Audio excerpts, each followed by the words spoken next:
Chapter 4. Later that morning at school, Oggie was sitting at his desk daydreaming about how great it would have been if he had won the Bake Stuff Name the Bagel contest.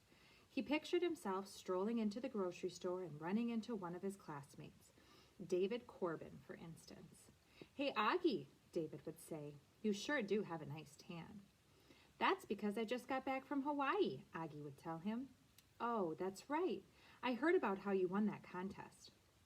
Then David would pick up a bag of Raisin the Roof bagels, which just happened to be on display nearby. "Are these the ones you named?" he'd ask. Oggie would nod and smile modestly. "That's pretty cool," David would say.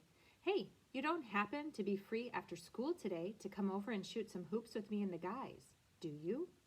Oggie would have loved an invitation to play basketball with the guys, but it was about as likely to happen as Donica Perfecto inviting him over to one of her pool parties. David Corbin and his jock buddies had given Oggie the nickname Duck, because in gym class, no matter what kind of ball you threw at him, Oggie always ducked. And as for Donica's pool, Oggie had never even seen it, though he had heard kids splashing around in it plenty of times during the summer. Oggie's seat was directly in front of the teacher's desk, so when Mr. Snolovsky clapped his hands to announce that it was time for the spelling test, Oggie, who was still daydreaming, was so startled he jumped right out of his seat. Unfortunately, he missed it on the way back down and ended up on the floor in a heap. Bethy Hudson, who sat right behind Oggie, rolled her eyes. "Remember, class," Mr. Snolovsky said as Oggie picked himself up off the floor and slid back into his seat. "You are to use each spelling word in a sentence, and the sentences must make sense." He gave them 10 minutes to complete the test.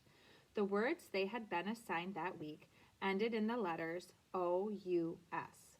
Oggie knew how to spell them all, thanks to his handy-dandy flashcards. When Mr. Snolovsky told him that it was time to put their pencils down, Oggie felt fairly confident that he had done well on the test.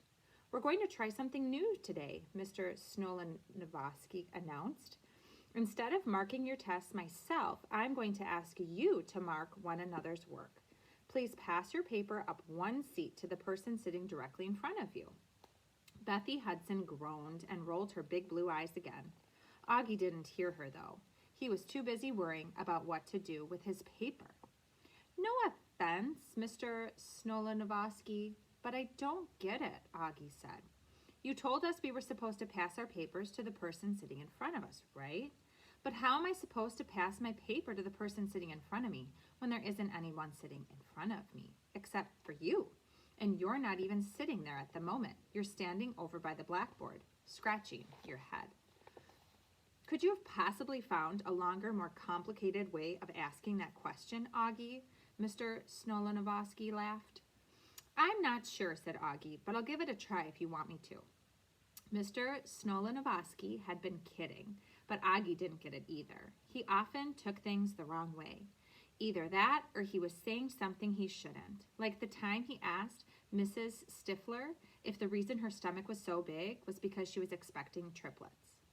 Mrs. Stifler hadn't been too happy about that question, since she wasn't even expecting one baby at the time, let alone 3. If, like Oggie, you happen to be sitting in the front row," Mr. Snolovsky explained to the class, "I'd like you to get up and quietly take your paper to the person sitting in the last seat in your row." There was a flurry of activity as people passed their papers. Oggie got up and carried his test back to America Johnson, who was the last person sitting in his row. America had a twin sister, Asia, who was in the other 4th grade class at Truman. Oggie sometimes wondered whether Mr. and Mrs. Johnson were planning to have any more kids, and if so, whether they'd be naming them after continents too. He thought Antarctica Johnson had a nice ring to it. "You get to do mine," Oggie said, handing his paper to America. "Lucky me," said America flatly. When he returned to his seat, Bethy's spelling test was sitting on Oggie's desk. "The first word is ridiculous," Mr. Snolovsky began. He slowly spelled out the word for them. Ridiculous.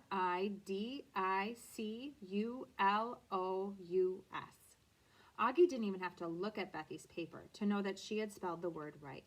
Bethy Hudson had great big front teeth that reminded Oggie of piano keys, as she was the best speller in the class. Please make sure that the word is spelled correctly and that it has been used properly in a sentence, Mr. Snolinowski said.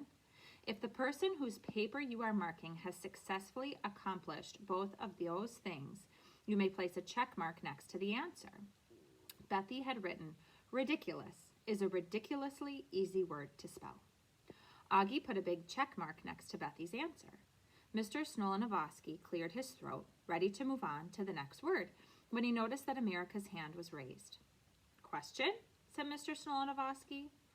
What do we do if the person spelled the word right, but the sentence doesn't make any sense? America asked. Good question, thought Oggie, until it occurred to him that the sentence America was talking about was his. Oggie suddenly felt nervous. He reached for his back pocket, knowing that little charving would calm him down. The only problem was Mr. Snolinowski had a strict rule against food in the classroom. Oggie took his hand out of his pocket and sighed. It looked like he was going to have to face this difficult moment without any help from his cheese.